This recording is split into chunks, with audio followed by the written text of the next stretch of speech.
Nous allons introduire la notion de probabilité conditionnelle. Alors, des probabilités conditionnelles, ce sont des probabilités que vous avez certainement déjà calculées sans savoir qu'on les appelait des probabilités conditionnelles. On va les introduire à partir d'un tableau croisé, un tableau à double entrée, qui comprend des effectifs. Donc, on a réalisé une enquête sur le sexe et le salaire des employés dans une société d'assurance. Vous avez dans le tableau les effectifs correspondant à chaque catégorie.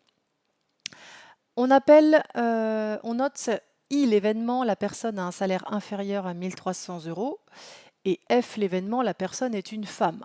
Alors pour calculer les probabilités demandées, eh bien, il suffit de regarder les effectifs dans le tableau.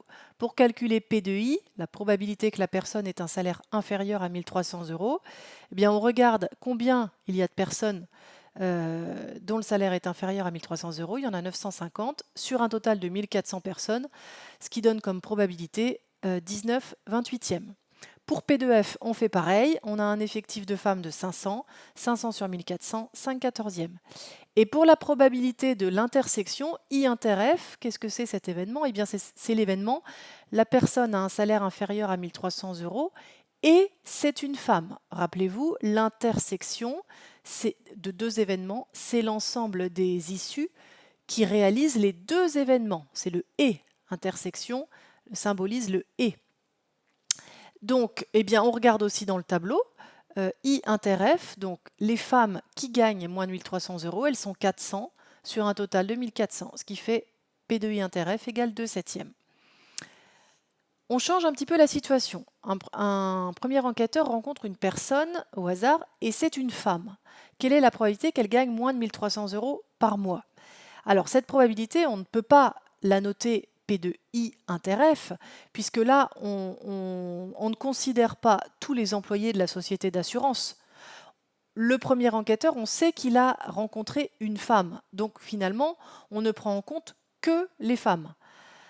La probabilité que la personne gagne moins de 1300 € par mois, sachant que c'est une femme, on regarde dans le tableau, donc l'ensemble des femmes, elles sont 500, et parmi elles, 400 gagnent moins de 1300 €. Donc la probabilité demandée, c'est 400 sur 500. Cette probabilité, donc, elle est calculée à partir non pas de l'effectif total, mais de l'effectif des femmes. On l'appelle une probabilité, c'est ce qu'on appelle justement une probabilité conditionnelle. Et on la note, donc P de I, puisque c'est la probabilité que la personne gagne moins de 1300 €, mais on sait que c'est une femme, donc on va noter l'événement F en indice, et cette probabilité, elle se lit P de I sachant F. Donc probabilité de l'événement I, sachant que l'événement F est réalisé. Alors, on va chercher maintenant une relation entre les trois probabilités données ici, P de I inter F, P de F et P de I sachant F. Quand on regarde comment on a calculé P de I sachant F, on a divisé l'effectif de I inter F par l'effectif de F, puisqu'on a fait 400 sur 500. Et donc, si je divise la probabilité de I inter F par la probabilité de F, j'obtiens la même chose, puisque 400 sur 1400 divisé par 500 sur 1400, ça revient à faire 400 sur 1400 multiplié par 1400 sur 500, puisque divisé par un nombre, c'est multiplié par son inverse. Et là, par simplification par 1400, on obtient 400 sur 500. Donc on obtient P de I sachant F. Donc une probabilité conditionnelle se calcule de cette manière. P de I sachant F, c'est égal à P de I inter F sur P de F. Au dénominateur, vous avez la probabilité de l'événement qui est réalisé. Donc l'événement qui est noté en indice ici, F.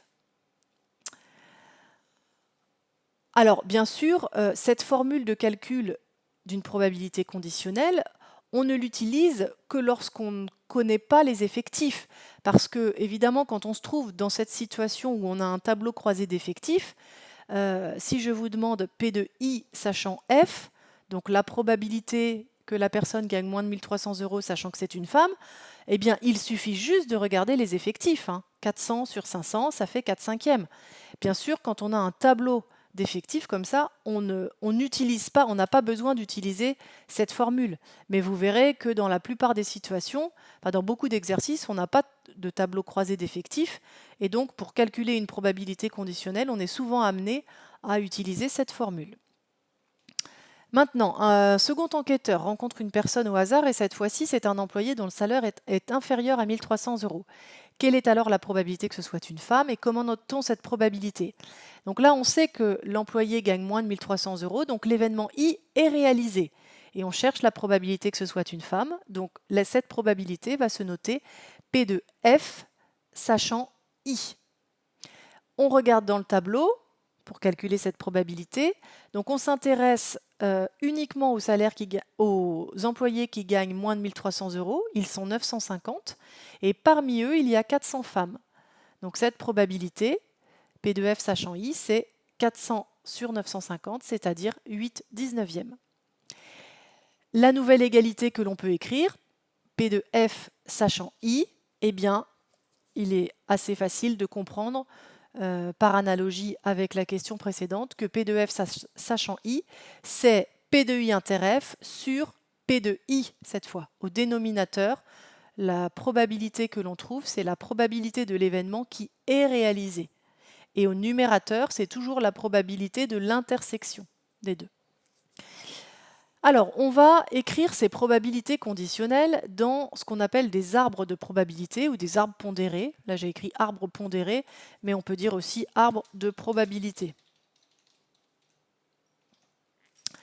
Alors, dans cet arbre, je vais par exemple noter au premier niveau, je vais séparer d'abord l'ensemble des employés de la société d'assurance en femmes et hommes.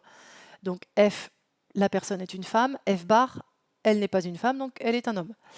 Et ensuite, dans chacun des deux groupes, les femmes et les hommes, je vais distinguer ceux qui gagnent moins de 1 300 €, I, et ceux qui gagnent plus de 1 300 €, le contraire, donc I bar. Alors, les deux probabilités qui sont déjà écrites sur le tableau. 5/14e, qu'est-ce que c'est? C'est la probabilité de l'événement F. Probabilité que l'employé choisi au hasard soit une femme. Et 4/5e, on l'a calculé ici. 4/5e, c'est P de I sachant F. En effet, ici, on part de l'ensemble des femmes et on calcule dans cet ensemble la probabilité que, donc la femme en l'occurrence, gagne moins de 1 300 €. Donc c'est 4/5e. Autrement dit, là, au premier niveau de notre arbre, on a une probabilité tout court, P de F, et au deuxième niveau de notre arbre, comme on est déjà dans un ensemble bien particulier, l'ensemble des femmes, on a ici une probabilité conditionnelle. L'événement qui est représenté par le chemin en gras, donc le chemin en gras, on ne le voit pas très bien, mais c'est celui-ci. C'est l'événement qui part de ce nœud-là jusqu'à aller à I. Eh bien, c'est l'événement, donc la personne est une femme et elle gagne moins de 1 300 €, donc c'est l'événement F inter I, que l'on peut aussi noter I inter F. L'ordre n'a pas d'importance. Comment calcule-t-on sa probabilité à partir des probabilités inscrites sur les deux branches du chemin? Pour calculer donc P de F inter I, si je regarde la relation que j'ai obtenue entre donc P de I sachant F égale P de I inter F sur P de F, eh bien, je retrouve facilement que pour avoir P de I inter F, il suffit que je multiplie P de F par P de I sachant F. Cette relation-là, elle est équivalente à P de I inter F égale P de F multiplié par P de I sachant F. Je fais un produit en croix, tout simplement. Donc, P de F, c'est 5/14e. Mon 4/5e, c'est P de I sachant F. Donc, si je multiplie cette probabilité, eh bien, j'obtiens P de F inter I. Donc, la probabilité d'un chemin, la probabilité de l'événement représenté par un chemin complet, s'obtient en multipliant les probabilités des deux branches inscrites sur ce chemin. Complétez les pointillés. Écrivez donc les pointillés c'est fait, et écrire les probabilités correspondantes sur chaque branche de l'arbre. Donc il nous reste plusieurs probabilités à compléter. Donc je les fais ici, en bleu. Donc P de F bar, la probabilité que ce soit un homme, eh bien c'est 9/14e. Et puis ici, le 1/5e, c'est P de I bar, sachant F. Donc la probabilité que la personne gagne plus de 1300 €, sachant que c'est une femme. Ici, le 11/18e, c'est P de I, sachant F bar. Et le 7/18e, c'est P de I bar, sachant F bar. Toutes ces probabilités, on les calcule facile. Je les ai calculées facilement à partir de mon tableau d'effectifs. Que peut-on dire des probabilités inscrites sur les branches d'un même nœud? Sachant qu'un nœud, c'est un point de départ de plusieurs branches. Si on regarde 5/14e, 9/14e, la somme est égale à 1. 4/5e, 1/5e, la somme est égale à 1. 11/18e, 7/18e, la somme est égale à 1. C'est une règle. Dans un arbre de probabilité, la somme des branches qui partent d'un même nœud est toujours égale à 1.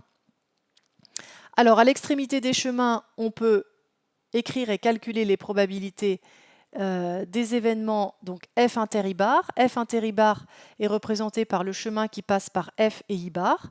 Pour obtenir la probabilité de cet événement, F inter I bar, on multiplie les probabilités des branches. 5/14e fois 1/5e. On trouve 1/14e. Pour P de F bar inter I, on fait 9/14e fois 11/18e. On trouve 11/28e. Et même chose pour P de F bar inter I bar. On peut par la suite construire un deuxième arbre pondéré qui permet de retrouver P de I inter F grâce au produit des probabilités de deux branches consécutives.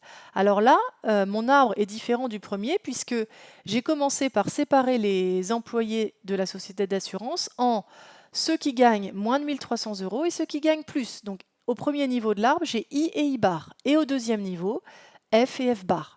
Donc P de I bar, eh bien, je les calcule à partir de mon tableau d'effectifs. Et au deuxième niveau, j'ai cette fois des probabilités conditionnelles. Ici, le 8/19e, c'est P de F sachant I. P de F sachant I, probabilité que ce soit une femme, sachant qu'elle gagne moins de 1300 €. Donc on l'a calculé tout à l'heure, c'est 400 sur 950, ce qui fait 8/19e. Ensuite, P de F bar sachant I, 11/19e, etc. J'obtiens toutes ces probabilités grâce au tableau.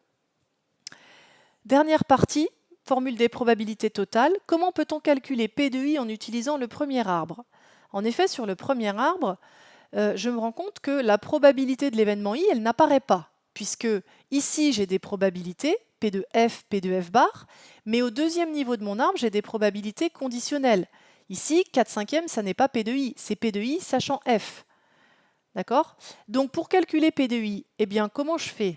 Il suffit de comprendre que l'événement I, donc l'ensemble, enfin la probabilité que la personne gagne moins de 1300 €, c'est la réunion de deux événements, l'événement F inter I et l'événement F bar inter I.